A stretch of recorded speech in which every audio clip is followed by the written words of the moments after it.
April 12th, 2025, Manhattan. Homelander hovers above Times Square as thousands of phones point skyward, capturing America's hero rescuing workers from a collapsing crane. The crowd erupts and cheers. A little girl waves an action figure of him. News anchors call him the guardian angel of New York. For years, Vaught's golden boy has been the symbol of American strength and safety. But let's change one thing. Security footage leaks of Homelander murdering a board member who questioned his methods. Evidence of dozens of covered up massacres follow, files proving Vought created him as a weapon, not a hero. The show is over, and the president has called for his arrest at any cost. So, what happens when Homelander faces off against the world's foremost military superpower?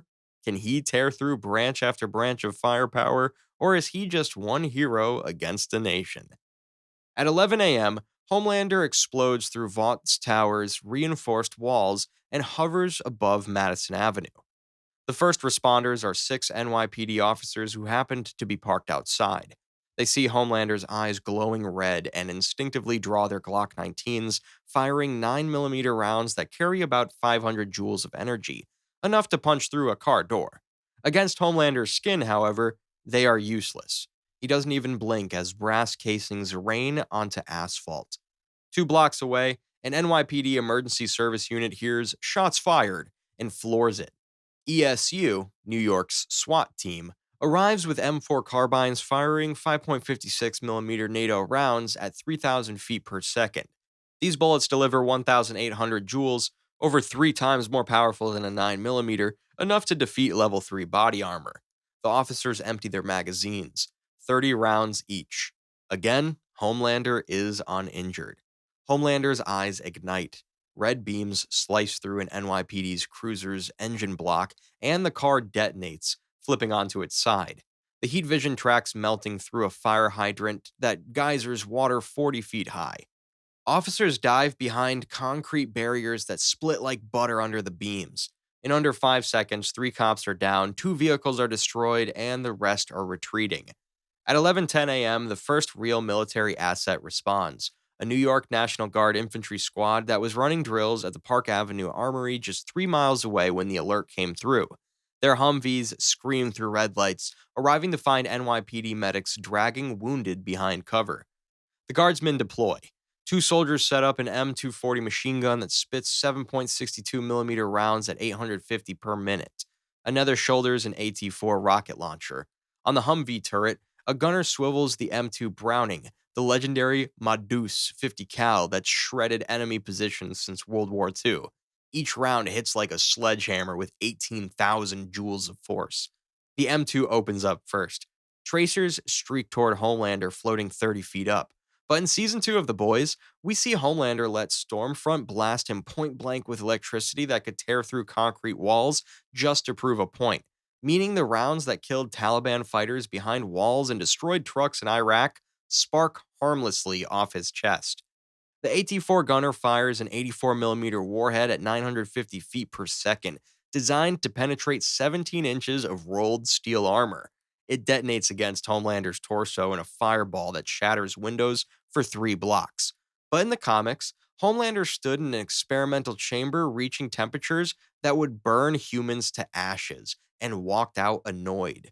When the smoke clears, the damage is a ringing in his ears and a mark of his suit, one that should wash out. Vought already found out through testing what the military is now learning. Conventional weapons won't work. Homelander once survived a chemical plant explosion that leveled the entire facility and emerged covered in everyone else's blood. This is gonna be tough. Before the guard squad can reload, Homelander lands among them. One soldier gets a punch that launches him through a brick wall, and another raises his M4 before Homelander's heat vision melts the rifle into slag in his hands. In seconds, the guard is out of service completely. 11:30 a.m. The Pentagon's crisis room lights up. Satellite footage shows a single hostile defeating military units in the heart of Manhattan. Someone mutters, "This can't be real." While the Joint Chiefs authorize immediate air support. 2 AH-64 Apache attack helicopters from Fort Dix cross the Hudson River at 150 knots. Each carries Hellfire missiles that create a jet of molten copper, moving 25,000 feet per second and can penetrate 1,100 millimeters of steel. The gunner acquires Homelander through thermal imaging and ripple fires 4 missiles. Hellfires streak in at Mach 1.3. 4 missiles converge on Homelander simultaneously and detonate with temperatures exceeding 5,000 degrees Fahrenheit. The explosion rocks Manhattan. Car alarms wail for miles, windows blow out of buildings.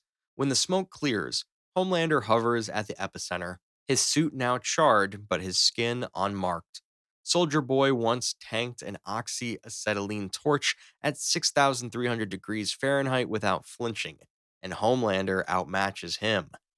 He rockets toward the lead Apache faster than the pilot can react. At Mach 1.5, he reaches the helicopter in 2 seconds.